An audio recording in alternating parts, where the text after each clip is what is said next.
ஓம் நம சிவாய. அனைவருக்கும் வணக்கம். நான் உங்கள் கரூர் பாகியலட்சுமி. இன்னைக்கு நம்ம பார்க்க போற டாபிக் என்ன அப்படின்னு பார்த்தீங்கன்னாக்கா, ரிஷப ராசியில சூரிய பகவான் அமர்ந்திருந்தா அவர் என்ன பலன்களை கொடுக்க இங்க காத்திருக்கிறாரு அப்படிங்கிறத இன்னைக்கு நம்ம பார்க்கலாம். ரிஷபம் அப்படிங்கிறது சுக்கிர பகவானுடைய வீடு. இது உடல் உறுப்புகள்ல முகத்தை குறிக்கக்கூடிய வீடு. தனம், குடும்பம், வாக்குஸ்தானம்னு சொல்லக்கூடிய பாவகம் தான் இந்த பாவகம். இந்த இடத்துல சந்திரன் உச்சமடைகிறார். சந்திரனுடைய முழு நட்சத்திரமாகிய ரோஹிணி நட்சத்திரம் 4 பாதங்களும் இங்கே இருக்கிறத நம்மளால பார்க்க முடியும். இந்த இடத்துல சூரிய பகவான் அமரும் பொழுது அவர் மிக அழகான தோற்றம் கொண்டவரா அந்த லக்னக்காரர் இருப்பாரு அப்படின்னு நம்ம சொல்லலாம். காரணம் என்ன அப்படின்னு கேட்டீங்கன்னாக்கா, சுக்கிரன் சந்திரன் அப்படின்னாலே அழகுக்கு பேர் போனவர்கள்.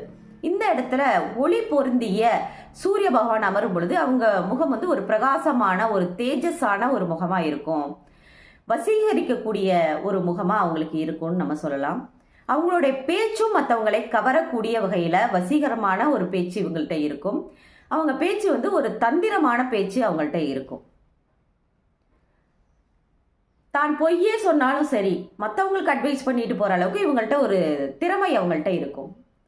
கலை ஞானம் இவங்கள்ட்ட அதிகமாக இருக்கும். கலைகளுக்கு அதிபதி சுக்கிர பகவான். அவங்க நடனம், நாட்டியம், பாடல் காட்சிகள் இதில் எல்லாம் ரொம்ப ஆர்வமாக இருப்பாங்க.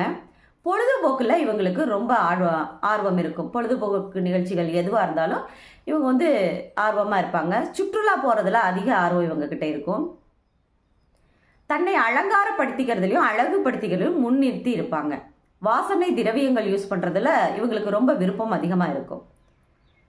சுறுசுறுப்பான ஒரு தோற்றம் இவங்கள்ட்ட இருந்தாலும் இவங்களுக்கு ஒரு நிதானமான செயல்பாடுகள் இவங்கள்ட்ட இருக்கும். சூரியன் ரிஷபராசியில் அமர்ந்திருக்கும் பொழுது இவருக்கு அனைத்து ஞானமும் அனைத்து புத்திசாலித்தனமும் இவங்கள்ட்ட இருக்கும் அப்படிங்கிறத நம்ம சொல்லலாம். நன்றி, வணக்கம்.